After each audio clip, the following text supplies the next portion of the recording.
É no mês de junho que nós voltamos para 1969 para relembrar a rebelião de Stonewall e assim comemorar, né, o mês do orgulho LGBTQIA+, em todo o mundo. É também em junho que aqui no Brasil nós comemoramos o Dia dos Namorados e por isso nesse mês a produção de conteúdo da Psicologia Vive voltada para os assuntos de sexualidade e afetividade. E hoje nós estamos aqui com o psicólogo Pietro Scola, que é responsável por produzir e apresentar uma série de podcasts que aborda os temas de sexualidade e prazer. Essa entrevista, ela encerra, né, essa série especial, e por isso hoje nós vamos revisitar alguns pontos que já foram abordados ao longo desses 3 episódios. Caso você queira saber do que o Pietro contou nos podcasts anteriores, é só buscar por Pietro Scola no nosso perfil do Spotify ou do SoundCloud. Primeiramente, Pietro, muito obrigado por estar aqui conversando com a gente e dando continuidade à sua série de podcasts, é um prazer. Bom, olá a todos, bom dia, boa tarde, boa noite. Meu nome é Pietro, eu sou psicólogo aqui no Psicologia Viva e a minha especialidade é sexualidade, então eu venho já há alguns anos trabalhando nessa tópica. Eu também sou linguista, eu também sou professor de idiomas e então eu sempre tive uma proximidade muito grande com pessoas em geral. E esse mês de junho, ele é muito importante para a gente pensar na diversidade como um todo, e isso a gente vai falar um pouquinho mais especificamente mais para frente, mas isso é um grande guarda-chuva que acaba incluindo todas as pessoas, sejam elas as que estão incluídas na sigla, que já é famosa, que antigamente chamava GLS e que hoje a gente tem ela um pouco mais extensa, que é o LGBTQIA+, mas as pessoas que estão fora dessa sigla também precisam se sentir contempladas pela questão da sexualidade.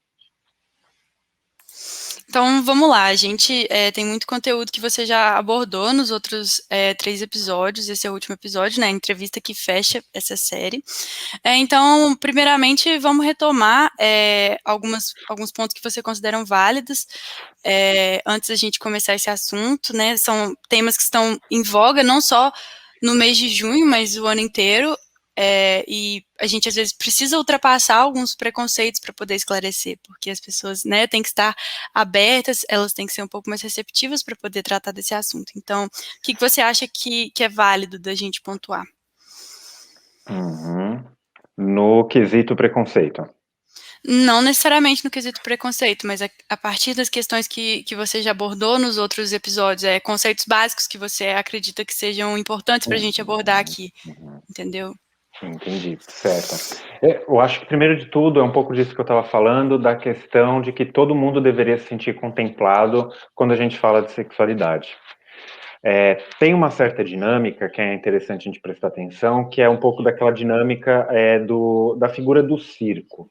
Né? Então, aquele sujeito que é visto como fora de uma determinada ordem, fora de uma determinada normatividade, ele sempre vai ser alvo de questionamento. É sempre o que está out, o que está fora, que vai ser o objeto de pedido, de demanda de esclarecimento. O que eu quero dizer com isso? Quando a gente pensa em diversidade, a primeira coisa que vem na nossa cabeça é o homossexual, a lésbica, o travesti, a drag queen. Né? Raramente o questionamento vai para um viés de um homem heterossexual, classe média branco. Né? Então, é um cuidado que a gente tem que ter na hora que a gente vai falar de sexualidade, para a gente não acabar estigmatizando ainda mais uma população que já está estigmatizada, que é justamente essa dinâmica do circo, que eu chamo. Isso é um ponto. Outro ponto, a gente também tem que diferenciar muito o que é sexo, o que é corpo, o que é gênero, o que é expressão, identidade e assim por diante. São pontos muito específicos, mas que ao mesmo tempo são muito importantes.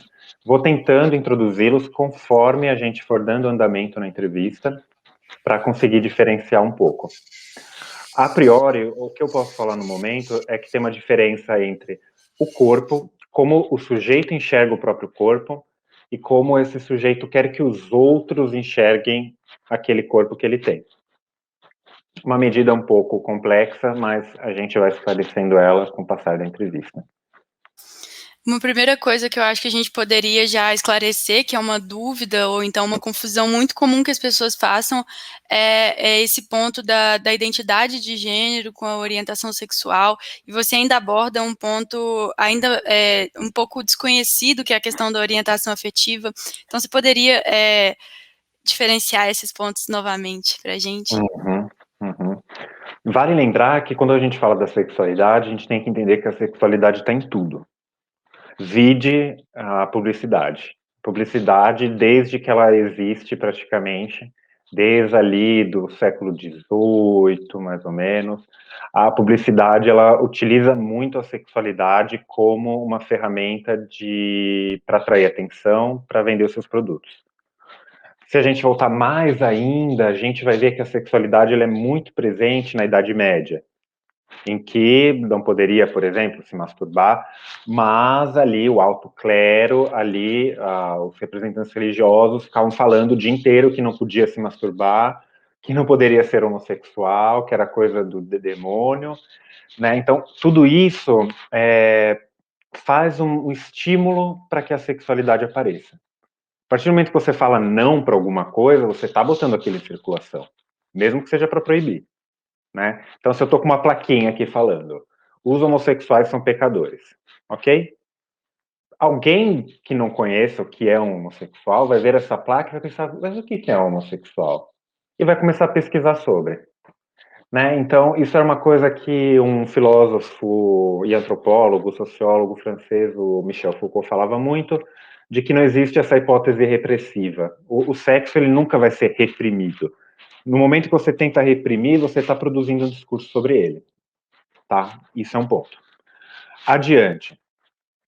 Se a gente considerar que a sexualidade está permeando tudo, a gente vai ter que entender necessariamente que a sexualidade vai muito além de um ato corporal, certo? Então, a Certo. sexualidade, ela pode ser verbal, ela pode ser corporal, ela pode ser visual, ela pode ser auditiva, ela pode estar em qualquer espaço em que o ser humano habite. Com isso, tem alguns fenômenos sociais que a gente observa que tem uma proximidade sexual no sentido de dar prazer e receber prazer muito grande. Vamos pegar um exemplo clássico. Homens que vão para o bar depois do trabalho. Normalmente são grupos de amigos que só têm membros masculinos, eles passam horas juntos, um provocando o outro, um fazendo piada com o outro, um pagando bebida para o outro, tudo ali aglomerado em volta de uma mesa. Você vê nesse momento que tem uma orientação afetiva muito forte entre esses homens. Do outro lado, quando a gente fala de mulher, eu vou pegar um estereótipo que é horrível, mas eu vou trabalhar na radicalidade, que é para ilustrar bem o que eu estou querendo passar para vocês. Mulheres que vão no shopping fazer compras, ficam no salão, ali fazendo unha, cabelo, etc. Sempre vai ter essa divisão no qual as pessoas ficam interagindo com o mesmo gênero. Então, você vê que tem uma troca de prazeres ali que beira a sexualidade, mas que não necessariamente tem aquele contato carnal de coito, de cópula. Tá? Isso é o que eu chamo de Sim. orientação afetiva. Então, ali no bar, ali no salão com as mulheres, você tem uma orientação afetiva, uma troca de afeto, de amor, de carinho, de ternura entre pessoas do mesmo gênero. Né? E as pessoas não se dão conta disso. Né? Então, é muito curioso ver homens que se acham muito másculos, muito viris, né? Tendo toda essa troca de amor e de carinho contra o homem e não reconhecer De isso. fato. Né? Então tem essa característica muito interessante. Como que a gente diferencia isso da segunda tópica que você abordou? Né? A orientação sexual, ela vai ter justamente essa sexualidade ligada com o ato do corpo. Essa vai ser a divisão. Os caras que estão lá no bar, que tem uma orientação afetiva homossexual, vale salientar, não necessariamente tem relações sexuais entre si, né? Bom, às vezes até tem, né? Mas não vem ao Pode caso. ser. Pode ser, né? Não sabemos. Mas às vezes até tem, enfim. Mas a priori vamos supor que não tenham. tem ali uma orientação afetiva, que tem a troca de amor, carinho e ternura entre pessoas do mesmo gênero, mas não tem esse contato corporal, não tem essa cópula. Então, a orientação sexual, ela vai ter necessariamente esse encontro de corpos que a orientação afetiva não necessariamente tem. Então, essa é a divisão que a gente vê de orientação afetiva e orientação sexual a priori. É interessante a gente salientar isso porque tem pessoas que sentem uma orientação afetiva por um gênero e sexual por outra. Normalmente isso carrega um certo sofrimento para a pessoa, porque o outro ele vai ficar meio que imbuído de uma propriedade quase objetal, caso ele tenha uma orientação afetiva por um gênero e sexual por outra. Né? Então, o ideal é a gente exercitar, ver esse desejo, até onde será que ele consegue dar um match, ele consegue se encontrar. Porque senão fica muito sofrível.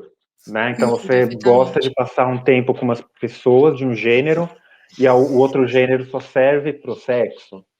Fica meio complicado, via de regra. Sim, perfeitamente. E uma questão até é que a gente, abrangendo isso de sexualidade, né, é a pansexualidade, que as pessoas... tem até aquela questão, né, contraposição entre a bissexualidade e a pansexualidade, se uma anula a outra, ou se elas são a mesma coisa. Como que isso se dá? Uhum. Quando a gente entra nesse reino das nomeações, é um campo um pouco complexo que a gente vai ver mais para frente. Porque não existe, isso eu vou repetir posteriormente que é importante, não existe uma nomeação que dê conta totalmente de uma subjetividade. Então, conforme a sociedade muda, as nomeações mudam, e nunca vai existir uma nomeação que contemple totalmente um prazer, um gênero, uma orientação. Por isso que a sigla LGBTQIA+, ela tende ao infinito. Uhum. Então, é um adendo que eu faço.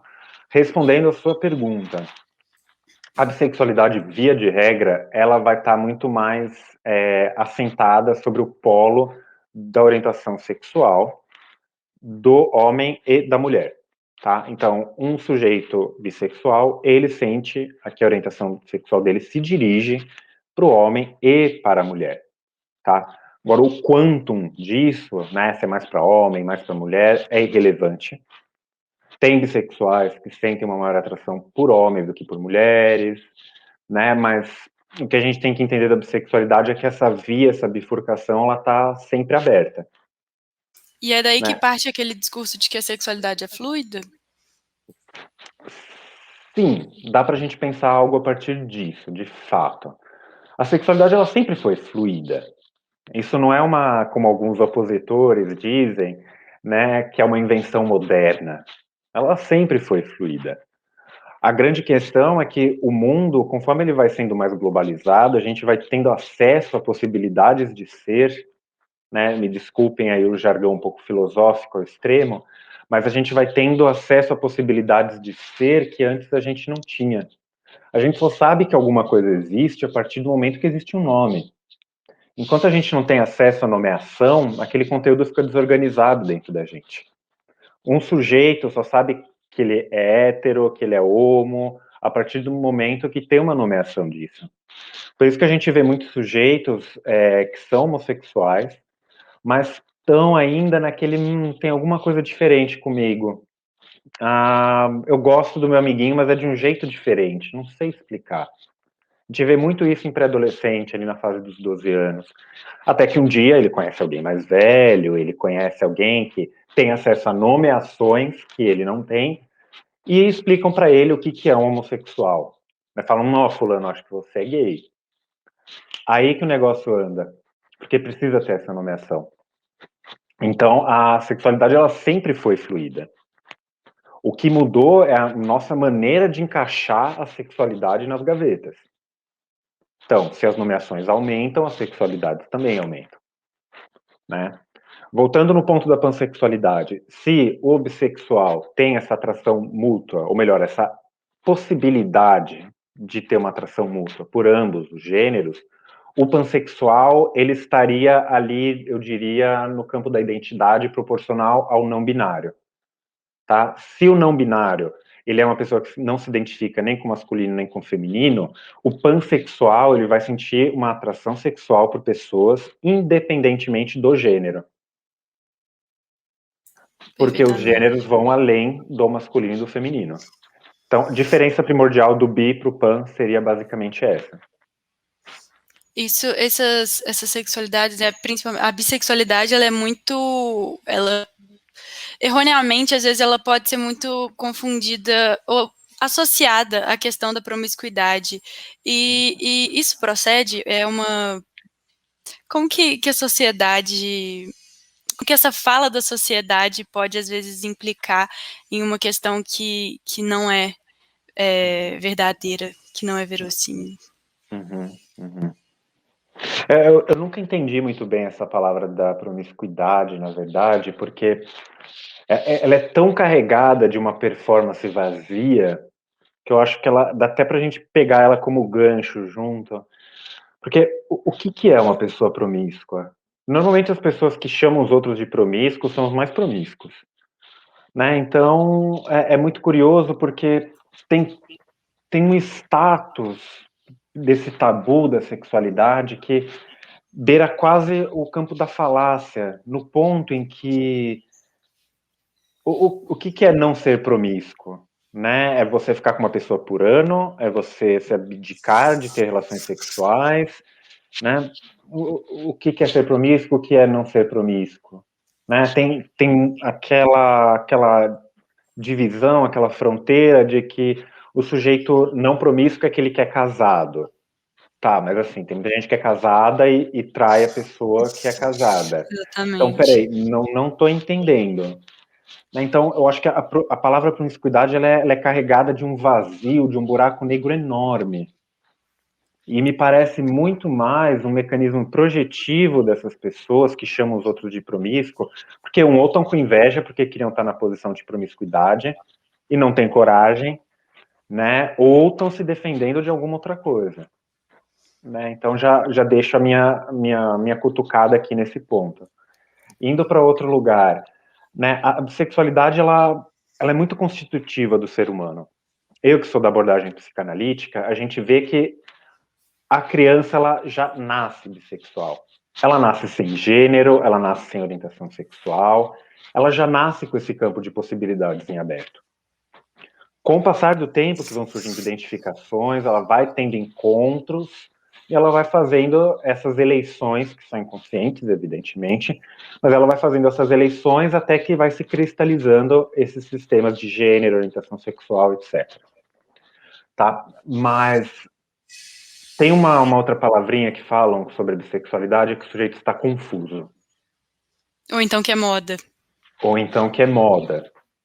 Eu acho que tem uma fase na vida do sujeito que a bissexualidade ela é um pouco mais aflorada, de fato, principalmente nos sujeitos adolescentes, mas isso não tem a ver com orientação sexual puramente legítima, eu diria. Tem a ver com toda a concepção do adolescente de que ele está testando os limites dele do mundo. E isso inclui a sexualidade. Assim como às vezes inclui tomar muita pinga, assim como às vezes inclui, né, testar até que horas consegue ficar acordado, que é muito comum também, né? Então, é uma maneira saudável desse jovem testar as coisas. Então, normalmente, depois dessa fase, a bissexualidade, ela passa. Ela tem um pouco desse aspecto passageiro, nessa idade. Agora, quando o sujeito aí é um pouco mais velho, a bissexualidade ela é simplesmente uma das maneiras de você exercer a sua sexualidade no mundo. Não tem certo, errado, bom ou mal. Né? Ela é uma das maneiras. Então, a orientação sexual ela nunca vai servir como um parâmetro para a gente indicar a vida sexual do sujeito. Tem pessoas que são homossexuais e têm relações sexuais uma vez a cada 6 meses, assim como tem pessoas heterossexuais, que eu diria, mais uma provocação, talvez sejam mais sexualmente ativas do que a população LGBT. Porque tem uma autorização para ter essa exposição sexual muitas vezes maior do que alguém que é LGBT. E você acha que isso às vezes pode partir de uma repressão social ou uma repressão mesmo pessoal? E isso a gente está falando assim de um assunto que exercer a sexualidade é uma coisa muito íntima, né? Não é uma coisa que a gente expõe. Então isso teria um pouco dessas repressões, as duas, nenhuma? Uhum, uhum. Às vezes expõe bastante, né? Eu acho que tem, como eu falei anteriormente, a sexualidade ela está no discurso também, né? Então, o que garante que muitas pessoas que fazem sucesso no TikTok não têm embasamento sexual por detrás de todas aquelas milhares, milhões de visualizações de Dancinhas, vídeos? né? Exatamente, tem uma corporalidade muito forte, né? E é As perigoso até a roupas. gente entra num outro assunto, porque tem muitas crianças, é uma rede social que atrai muitas crianças. Esse é até um outro assunto que dá pano para manga. Uhum, uhum, Mas tem, de exatamente. fato, muita exposição nesse sentido, sim.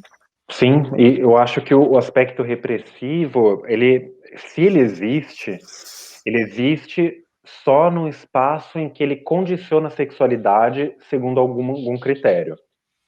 Porque vamos pegar a homossexualidade. A homossexualidade, ela foi reprimida no sentido de que ela foi usada para outros objetivos. Mas a homossexualidade nunca foi eliminada. Ela sempre era usada para alguma coisa. Então, em um período, foi usada pela religião para conseguir falar que o diabo estava se manifestando na Terra através dos homossexuais. Na década de 80, a homossexualidade ela não foi exatamente reprimida, ela foi condicionada para um uso normativo que era para explicar o vírus da AIDS. Caiu como uma luva. Então, essa hipótese da repressão sexual, eu acho que ela é do campo do inexistente. O que existe é um condicionamento das nomenclaturas sexuais a fim de obter alguma coisa. Porque está sempre no discurso. É aquilo que eu falei. Uhum. Se eu falo não à homossexualidade, eu estou botando a homossexualidade em circulação. Então, a gente tem que entender isso também, né? Agora, dá para a gente pegar essa questão repressiva de outros pontos, né? Você pensou em alguma coisa? Eu pensei muito no sentido das pessoas, porque como a gente já mencionou aqui, a sociedade, não só em questão a população LGBT, ela tem esses preconceitos, esses assuntos que são tabus, então a gente nunca fala. Então as pessoas que se enxergam nesse aspecto, nesse espectro LGBTQIA+, se enxergam membros da comunidade, elas às vezes podem ter alguma dificuldade. São inúmeros relatos que nós temos de pessoas que demoram anos, né? É o que a gente às vezes comumente pode se referir a sair do armário. Então, às vezes, por essa questão, às vezes, uma pressão social de não quero me assumir gay, não quero me assumir lésbica, porque eu não sei se minha família vai me aceitar, ou então não quero me assumir porque às vezes eu posso. Infelizmente, nós temos altíssimos níveis. O Brasil é um dos países que mais mata homossexuais, transexuais, então. Eu acho que nós Uhum. somos, se não me engano, nós somos o campeão, isso é muito triste. Então, às vezes, por essa repressão social, a pessoa pode se reprimir. Entende? Uhum. Foi mais nesse sentido que eu falei, de a pessoa não conseguir se relacionar, ou então ela não conseguir obter prazer nas suas relações, mesmo sendo, no caso de um homossexual, sendo uma relação homoafetiva, pelo fato dela não conseguir se assumir, pelo fato dela não conseguir expressar quem ela realmente é. Foi mais nesse âmbito que eu questionei. Muito interessante. Legal, eu acho que é um tópico muito pertinente. Dá para a gente pensar primeiro na diferença entre você se assumir e você divulgar. Tá? O se assumir, eu vejo pela experiência clínica que ele é muito mais associado ao você ter um autoconhecimento, você ter a nomeação, que é um pouquinho o que a gente estava conversando antes, você ter essa nomeação do teu desejo. Isso é o se assumir. Agora, do outro ponto, você tem o divulgar, que é para quem que você pode falar do seu desejo. Aonde que o seu desejo pode aparecer? Em que circunstância, em que ambiente, em que contexto? Tem essa divisão também. Uhum. Porque se não tiver uma coisa, necessariamente não vai ter a outra. Por exemplo, tem pessoas que são homens, se relacionam com outros homens, mas não se assumem homossexuais. Olha que interessante. Então, você vê que a divulgação disso está em aberto. Os homens que se relacionam com ele sabem que ele está se relacionando com um homem, mas esse sujeito, ele não tem esse autoconhecimento do desejo dele. Então, Sim. surge uma discrepância. Outra questão que eu quero cutucar nesse ponto. Tem uma certa ditadura do sair do armário, que eu acho que a gente tem que falar sim sobre ela. Estou polêmico hoje, mas estamos aqui para isso. O espaço é seu. Né? Então, é importante a gente falar sobre isso. Né? Até vou cutucar Stonewall, porque Stonewall foi um modelo, foi um ícone de que o homossexual, o LGBT, ele só consegue viver se ele der as caras, se ele tiver conflito. Então, vamos pegar Stonewall, né? Boate, bar, LGBT da época, tinha batida policial, tinha a dita repressão. O que aconteceu? Um dia eles se rebelaram e começou toda essa questão de parada gay, etc. Não invalido a importância disso, importantíssimo, um marco na história da humanidade, sem dúvidas. Mas a gente, como a gente está falando aqui de uma questão psíquica, subjetiva, a gente não pode esquecer que cada sujeito vive num contexto diferente. Os Estados Unidos, na década de 60, já estava vivendo um movimento de sexualidade ampla. Não foi Stonewall que inaugurou isso. Na década de 60 já estava começando a ter os protótipos de pílula do dia seguinte, anticoncepcional, Woodstock, sexualidade liberada, já estava tendo um contexto para ter essa saída do armário. Eu não sei se teria um Stonewall na década de 40. Duvido muito. Certo. Na época em que os homossexuais muitas vezes eram assassinados, simplesmente pelo governo, né? Então, a gente tem que entender que tem um contexto para isso. Entretanto, quando a gente fala da população brasileira, que muitas vezes vive num contexto em que um homossexual tem que dividir uma casa com uma família, que às vezes tem um fervor religioso extremo, tá, peraí, se esse sujeito se assumir homossexual, ele vai para onde? O que ele vai fazer com isso?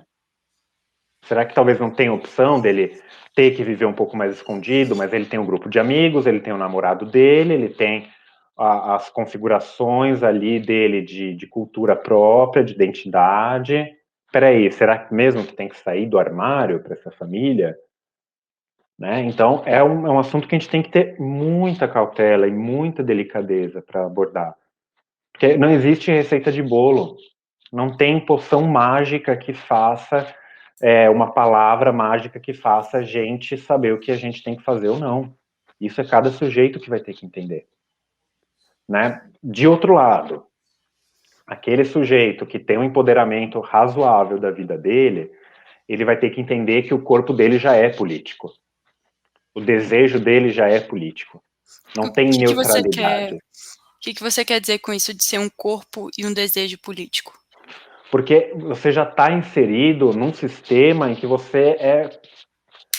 Não sei se eu usar a palavra antígeno aqui vai ficar muito formal. Você é um corpo estranho nesse sistema. Uhum. A gente ainda vive num padrão em que o normativo é homem branco, classe média alta, com barba, cabelo curto, provedor. A gente ainda vive nesse sistema. Né? Então, o sujeito ele tem que entender que o desejo dele já está fazendo uma rebelião ali. Então, aquele homossexual que fala, eu sou gay, mas eu não carrego bandeiras. Eu não sei se tem como isso acontecer.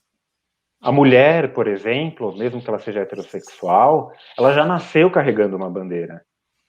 Não é uma questão de escolha. De fato.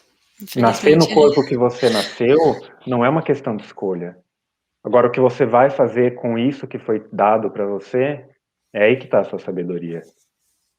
Então, tem essas questões que são importantes a gente pensar, com certeza.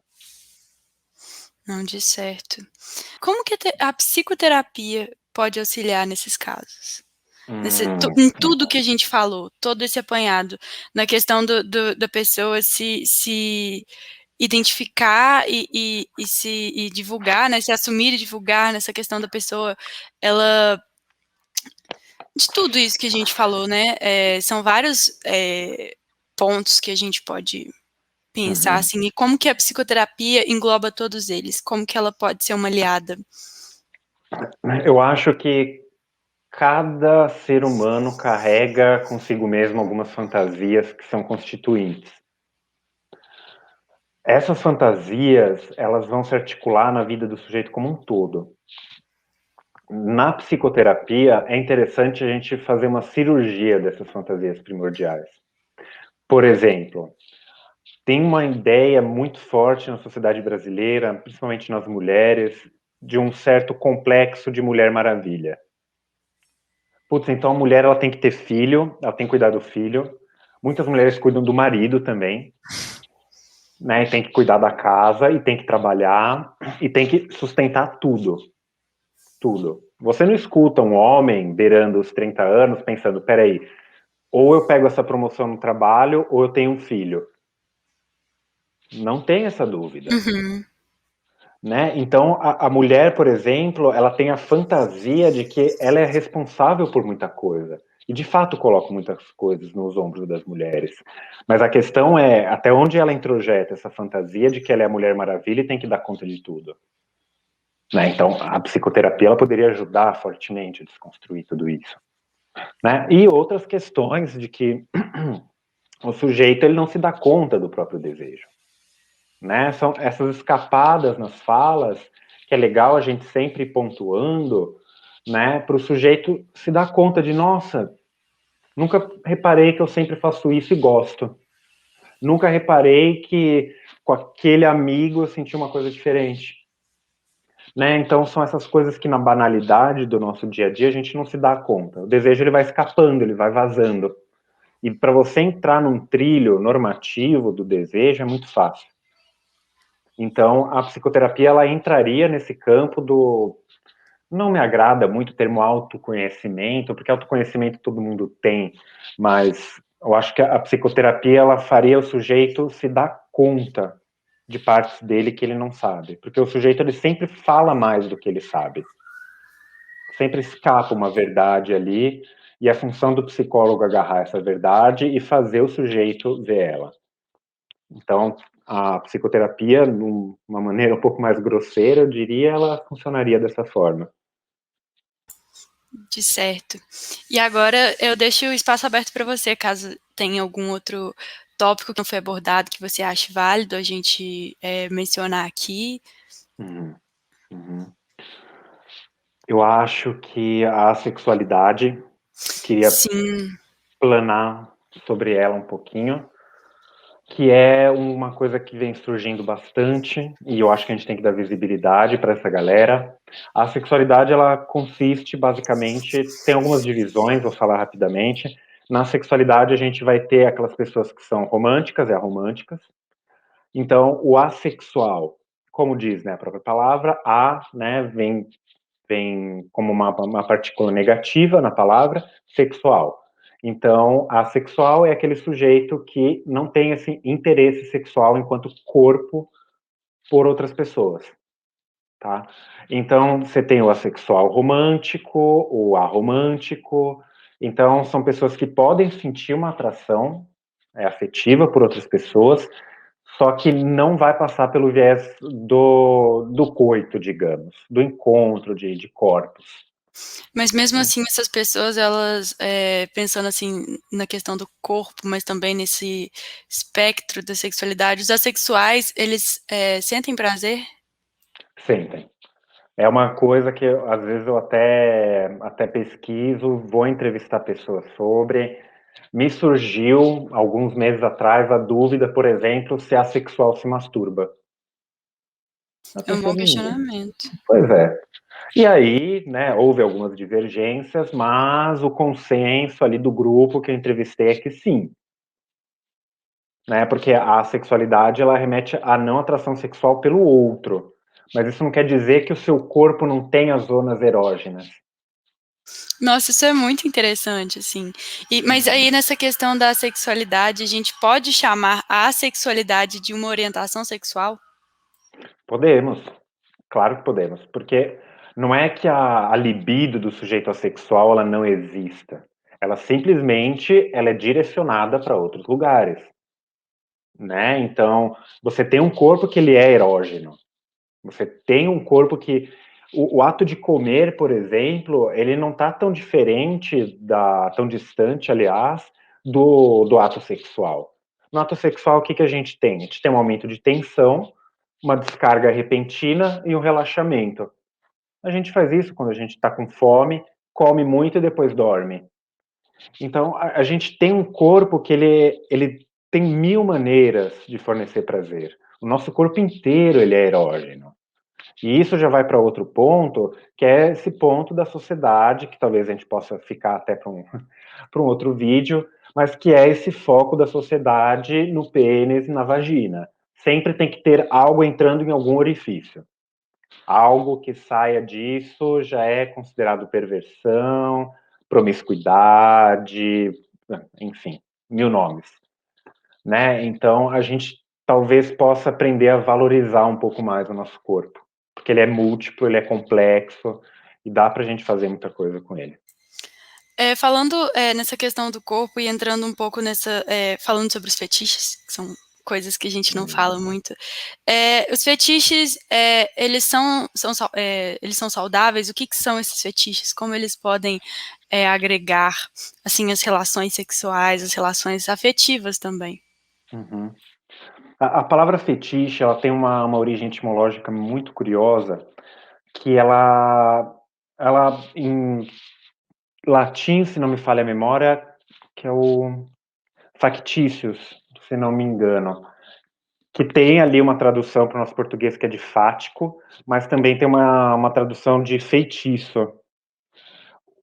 O fetiche, ele surgiu numa nomeação por volta do século XIX, que eram estátuas religiosas que foram encontradas pelos portugueses e foram nomeadas como fetiche. Por quê? Um fetiche é um objeto ou uma situação que está imbuído de afetividade que vai além da própria concretude daquele objeto. Vamos imaginar aqui uma imagem religiosa, uma estátua religiosa. Um religioso ali que está contemplando aquela imagem, ele não está contemplando aquela concretude ali, aquela estátua. Ele está contemplando e orando para o que ela representa, correto? Correto. Então, você vê que tem uma carga afetiva que extrapola a materialidade daquele alvo, daquele objeto. Isso é o fetiche.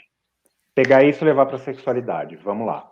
Um fetiche é tudo aquilo que monta a uma fantasia primordial, é aquilo que remonta a uma cena, é aquilo que vai muito além da carga material que aquilo mesmo teoricamente ativaria no ser humano. Exemplo: pessoas que têm fetiches com pés. Né? Pessoas que não têm fetiches com pés iam olhar aquele pé e falar, bom, é só um pé. Mas a pessoa que tem um fetiche por pés, ela vai ver aquele pé como algo a mais. Vai ter uma relação a mais com aquele objeto. Isso é o fetiche. Né? Seguindo a sua questão, se é uma coisa saudável, eu diria que é impossível a sexualidade humana existir sem fetiche. É do campo do impossível. Não tem como. Não tem como. Até se a gente pegar ali uma posição sexual mais banal, que é aquela bem conhecida ali, o papai e mamãe, né? O famoso papai e mamãe. Mesmo nessa posição, as pessoas que estão ali fazendo aquele ato, tá passando mil coisas pela cabeça dessas pessoas, estão imaginando coisas, né? Então, o ser humano, eu diria que pode ser caracterizado por um animal fetichista. Se eu fosse definir a raça humana, é um animal que tem fetiches. Então, é fetiche por pé. Ah, eu vou fingir que eu sou uma coisa que eu já escutei muito. Ah, vamos fingir que eu sou uma prostituta. Tem muito disso. né? Bom, então o que que tem nessa brincadeira aí? Ah, tem uma questão financeira, tem uma questão de brincar que é um objeto, que não tem afeto incluído. Sempre o sexo vai ter essa ordem fetichista. Eu acho impossível existir um sexo humano sem fetiche. Eu não contemplo outra possibilidade. Então, sim, E, é saudável e é necessário. e a análise, você, enquanto profissional dessa abordagem psicanalítica, a análise, às vezes, ela pode elucidar alguns pontos desses fetiches ou são coisas que realmente não, não, não podem ser, assim, não que não podem, mas que nós não devemos ultrapassar, que nós não devemos adentrar nessa questão de onde vem, ou é melhor deixar quietinho ali, porque é gostoso, é prazeroso, então não vamos entrar ali. Ou Uhum, a psicanálise pode entrar nessas questões. uhum, uhum. A gênese das ações humanas, eu percebo muito na clínica que é uma reescrita e é uma releitura da vida daquele sujeito. Não tem como a gente encontrar o núcleo original do conflito, do sujeito, da onde isso veio. Isso também é do campo do impossível, certamente. Para não dizer que seria do campo do milagre. Né? O que a gente faz é justamente a gente reconstruir essa história do sujeito para ele se implicar com ela. Exemplo, teve uma outra coisa que eu escutei um dia, para a gente entender um pouco como que funciona essa captação do desejo. Né? Um paciente estava falando de que ele tinha um acordo com a namorada dele de que ela podia ficar com outras mulheres, porque ela se considera bissexual e ela não queria abrir mão desse outro lado quando estava namorando com ele e que ela poderia ficar com outras mulheres. Assim como, abre aspas, vou imitar aqui a pessoa em questão. Ele falou o seguinte: bom, a minha namorada está autorizada a ficar com mulheres, né? Isso não é um problema na nossa relação. Assim como se eu ficasse com homens também não teria problema. E eu indaguei, eu falei: e você tem vontade? Porque a priori ele era heterossexual, nunca tinha tido nada com nenhum outro homem. Então você percebe como na linguagem do sujeito o desejo está sempre se mostrando. Sim, Né? Então, nessa banalidade em que ele fala, a minha namorada pode ficar com outras mulheres, assim como eu também poderia. Assim como eu também tenho esse direito. E aí você indaga, mas você tem vontade?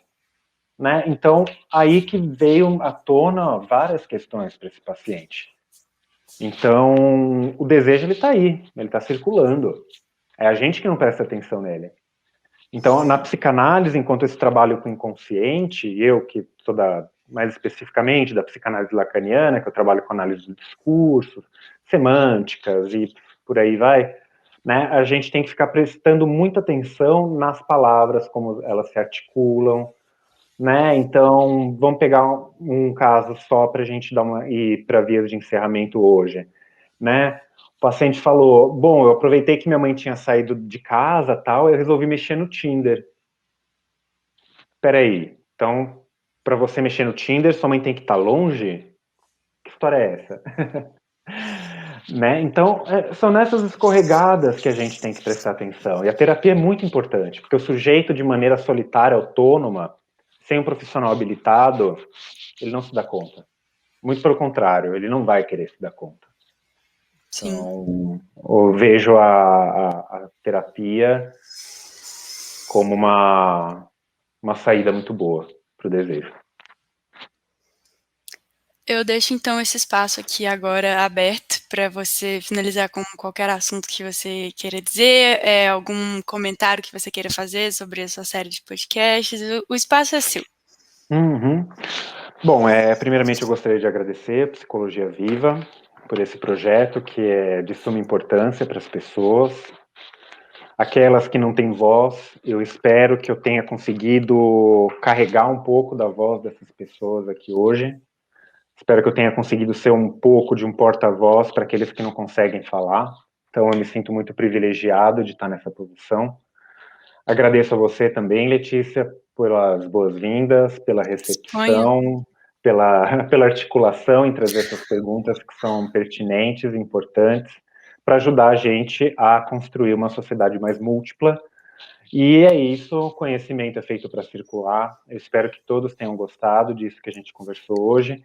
Se alguém tiver mais alguma dúvida, quiser fazer terapia, precisar de alguma coisa, pode entrar em contato comigo lá na página do Psicologia Viva, pelo nome Petro Escola, soletrando meu sobrenome, SCOLA, ou vocês também podem mandar e-mail, que é o pietro_scola@hotmail.com. Agradeço a todos pelos olhos, pelos ouvidos, pelas palavras, e a gente se vê numa próxima oportunidade. Muito obrigada, Pietro, por contribuir com conteúdo tão rico para os nossos ouvintes. Esse é um assunto muito importante, né, da gente falar, não só né, nesse mês de junho, mas o ano inteiro e sempre e constantemente. Todo o seu conhecimento é de muito valor para nós e a gente espera que essa série de podcasts ela esclareça as dúvidas e ela chegue a quem precisa ouvir. Esse podcast ele pode ser escutado tanto essa entrevista quanto os 3 episódios anteriores que o Pietro já deixou gravado pra gente no nosso perfil da Psicologia Viva no Spotify ou no SoundCloud. Essa entrevista, especialmente, além desses perfis nas plataformas de áudio, ele também pode ser assistido em formato de vídeo no YouTube. Então é isso e até a próxima.